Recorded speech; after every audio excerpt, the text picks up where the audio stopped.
इतना भरा है उन्होंने अपनी झोली भरा, मेरी झोली से उनसे क्या मतलब है। रोड पे नहर पानी रोक रहा था, विधायका जी जबरदस्ती पुलिस बोला के मुझको उठवा। कोई व्यवस्था नहीं है वहाँ पे। जो लोग डिलीवरी भी कराने अगर जाते हैं तो भी डरे हुए लोग हैं। ये पोजीशन था, मैं क्रय केंद्र लेके जा करके भी मैं गेहूं नहीं बेच पाया। ये बात किससे बताया जाए। और महंगाई का तो रुझान ये है कि कुछ लोगों के घर में सब्जी जो है सिर्फ तेल नाम के लिए डाला जाता है कि सब्जी में तेल होता है। 1940 का रेट सरकार दे रही है और हमारी खरीदारी 1700 पे जा रही है। क्या सरकार हमें दे रही है। हम लोग धान काट के रख देते हैं, खरीदने वाला कोई नहीं है। यहाँ सरकार की पोस्टर लगी है कि ये खरीदारी करते हैं। वो खबरों को देखने के लिए इस चैनल को सब्सक्राइब करके लाइक शेयर और कमेंट जरूर करें। नमस्कार, आप देख रहे हैं रुद्रा टीवी। मैं हूं आपके साथ प्रेम शंकर। इस वक्त हम उत्तर प्रदेश गाजीपुर जिले के जमनिया विधानसभा के कौन सा गांव है ये? मनिया गांव में उपस्थित हैं। आगामी कुछ दिनों में यहाँ विधानसभा चुनाव होने वाले हैं, लेकिन पिछले 5 सालों में इस क्षेत्र का कितना विकास हुआ, या फिर विकास का नारा सिर्फ किसी पार्टी के बैनर पोस्टर तक ही सीमित है। हमारे पास कुछ लोग दिख रहे हैं, आइए हम इनसे जानते हैं। आपके क्षेत्र में कितना विकास हुआ पिछले 5 सालों में? देखिए, विकास का जहाँ तक सवाल है, हम लोगों के गांव में अभी तक तो कुछ दिखाई नहीं दे रहा है।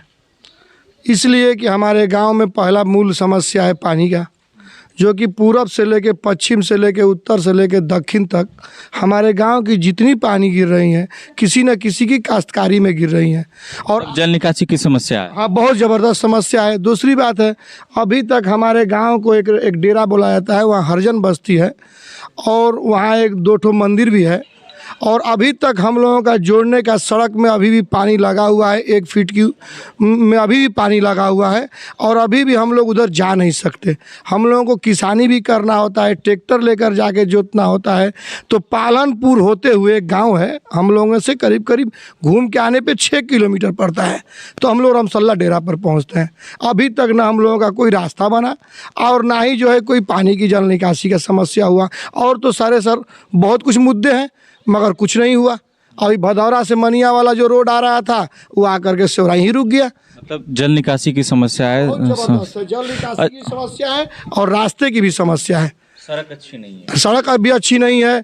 गांव के जो है, जो एक गांव को हम लोगों का जो डेरा रमसल्ला है, हरजन बस्ती है, वो हम लोगों का मेन रूट है। वहाँ पे रोड फेंका गया है पहले से, मगर आज तक से उस पर न गिट्टी गिरा, न कोई किस्म की प्रोसीजर हुई और अभी भी पानी लगा हुआ है। ये बहुत बड़ी समस्या है, रास्ता और पानी दोनों का। अच्छा, जल निकासी और सड़क के अलावा यहाँ और कौन सी समस्या है? देखिए, सबसे बड़ी चीज़ है कि जल निकासी का समस्या और रोड का समस्या तो है। उसके अलावा जो है आप एजुकेशन पे बात करें और फिर हॉस्पिटल पे बात करें, ये दोनों बहुत बड़ी समस्या है। जो बेसिक चीज़ें हैं, इंसान को खाने और पहनने के बाद जो सबसे ज़रूरियात की यहाँ का सबसे नज़दीक सरकारी अस्पताल यहाँ जो है पीएससी एक प्राइमरी हेल्थ सेंटर है, लेकिन वो ना के बराबर है। वहाँ पे कोई व्यवस्था नहीं है। वहाँ पे जो लोग डिलीवरी भी कराने अगर जाते हैं तो भी डरे हुए लोग हैं। और वैसे ही लोग इमरजेंसी वार्ड है? नहीं है, इमरजेंसी वार्ड भी नहीं है। इमरजेंसी वार्ड बिल्कुल नहीं। और जर्जर पोजीशन में है हॉस्पिटल की जो पोजीशन है, एकदम जर्जर पोजीशन। अगर अच्छी इलाज लेना हो तो फिर कहाँ जाते हैं? देखिए, अगर अच्छी इलाज लेना हो तो यहाँ से जो है भदौरा सामुदायिक अस्पताल जो है वहाँ पे लोग जाते हैं। अगर वहाँ पे भी व्यवस्था नहीं है तो सीधा गाजीपुर के लिए रेफर कर दिया जाता है।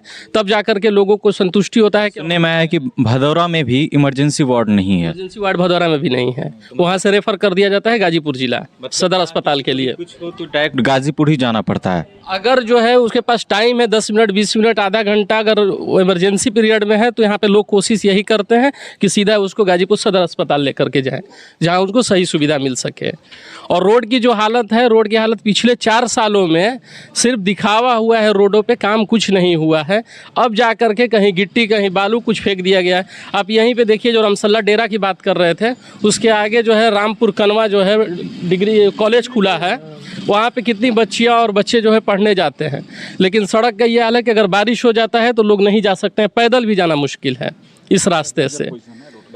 अगर वहाँ पहुँचना है तो आपको 10 किलोमीटर घूम करके देवल वाले रोड से हो करके जो है कॉलेज पहुँचना पड़ेगा। यह हालत है यहाँ का। अगर हम बात करें महंगाई की, तो महंगाई का कितना असर पड़ा है? अब महंगाई पे तो आप बात ही मत कीजिए। जो सरसों का तेल जो है 2014 में 70 रुपया पे था, आज वो 200 रुपया है। गरीबों के झोली से तो सरसों का तेल उठ ही गया है। और जो पेट्रोल का और किसी भी चीज़ में महंगाई पे तो आप बात ही मत कीजिए। महंगाई तो जो है डबल है। मैं किसान हूँ, महंगाई के बारे में क्या बताएं। जो डाई हम लोग 400 ले लेते थे वो 1400 रुपया हो गया है।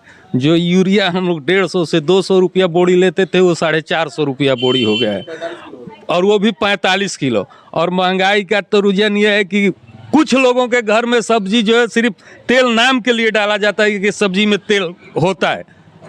और महंगाई का ये आलम है कि हम लोग धान काट के रख देते हैं, खरीदने वाला कोई नहीं है। यहाँ सरकार की पोस्टर लगी है कि ये खरीदारी करते हैं। वो कभी ये हमारे बड़े भैया बैठे, इनका अभी 100 एकड़ कुंटल धान पड़ा हुआ है, मतलब सड़ रहा है, नीचे सब जड़ गया है।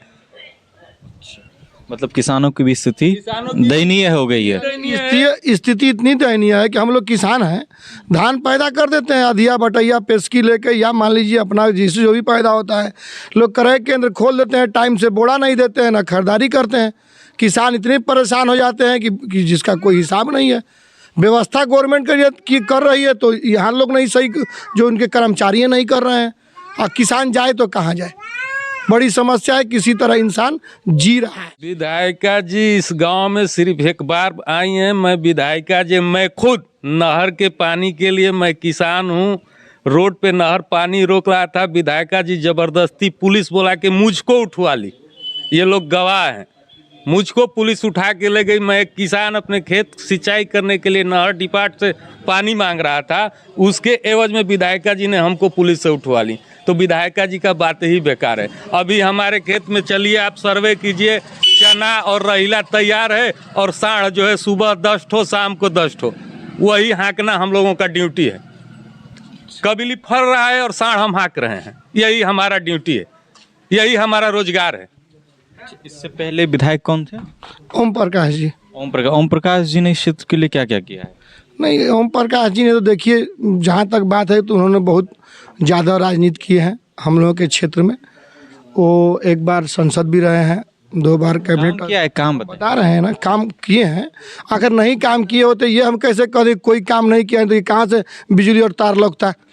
पर उन्होंने काम हम लोगों को इस क्षेत्र में, सबसे तो पहले बड़ी बात है कि हम लोगों के क्षेत्र में उन्होंने इलेक्ट्रिक स्कूल दे दिया, कनवा रामपुर में डिग्री कॉलेज दे दिया, जो कि हमारे बच्चे पढ़ते हैं, मेरे भाई पढ़ते हैं, मेरे घर और गांव के लोग पढ़ते हैं।